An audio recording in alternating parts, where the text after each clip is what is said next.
King represent once more, you understand? And people see me on Bankhead, man, the folks start pointing and screaming and waving and yelling. I'm talking about, man.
Expected the world, but it flew away from her reach. So she ran away in her sleep and dreamed of paradise, paradise.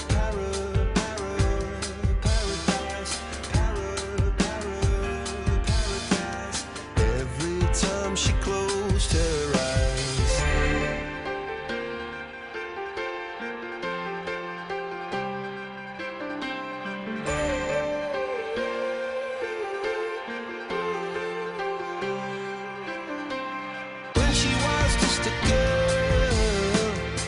Expected the world, but it flew away from her reach, and the bullets catching her teeth.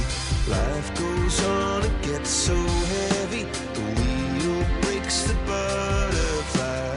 Every tear a waterfall. In the night, the stormy night, she closed her eyes. In the night, the stormy night, she flies, a dream of paradise. Looking up from underneath, fractured moonlight on the sea.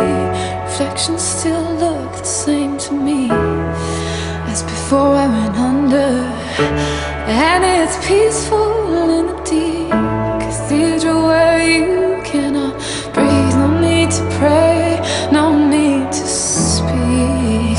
Now I'm under, oh, and it's breaking over me.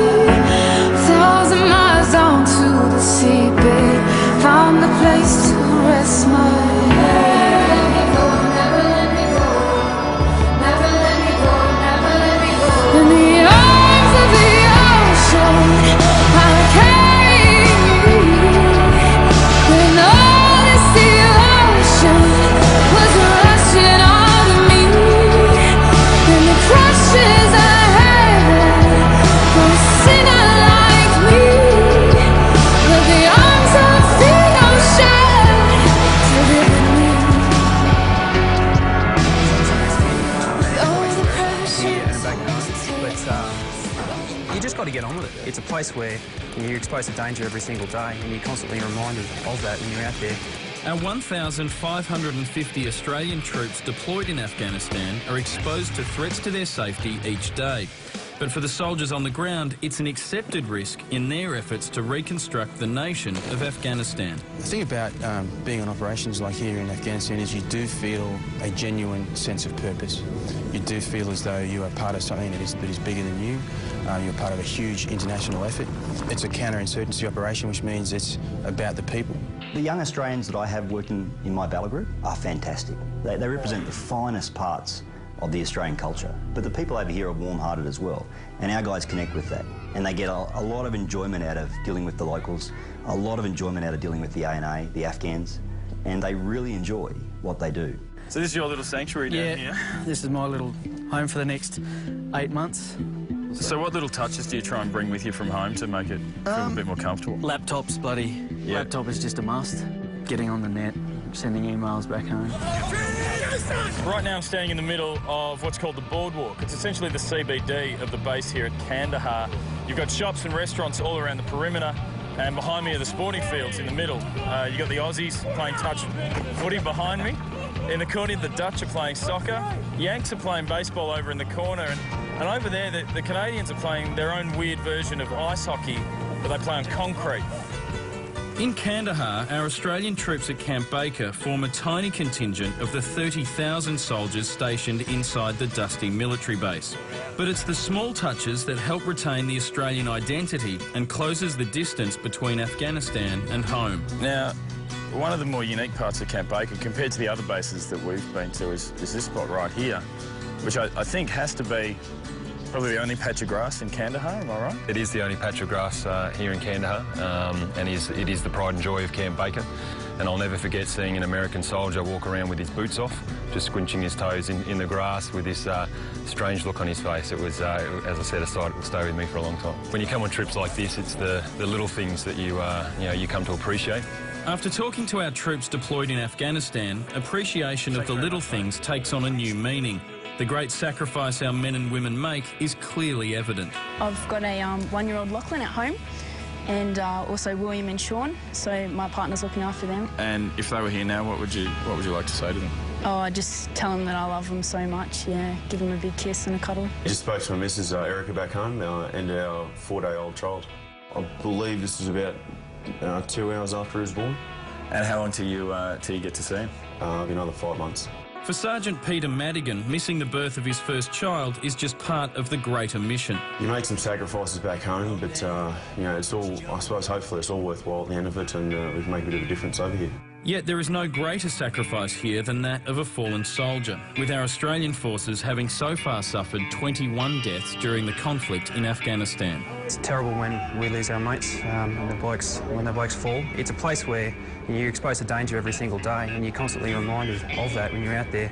But yeah, we certainly never forget our mates, and and that's what we're here for. We're here for our mates. For the Australian public, the reasons for our military involvement in Afghanistan can be confusing. Who are we fighting and why? But for those serving on the front line, such reasons take on a simpler explanation. I just tell people back home, whether or not you agree with the war, an IED doesn't give a shit who it kills. They get women and children. That's how I justify it. Whether or not you agree with being in Afghanistan is beside the point. The biggest thing is the blokes. They keep their own morale up. We've got a really good bunch of people here. Very proud to be a part of what we're doing here, and helping these people.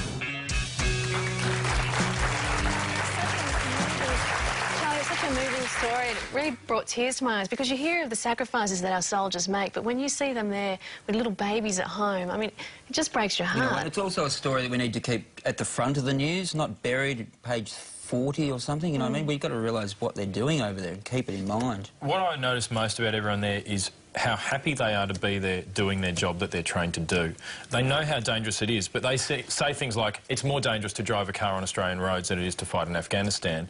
And our casualties are low, and we have the best trained army in the world, and they are doing a great job. I was watching you as you watched them.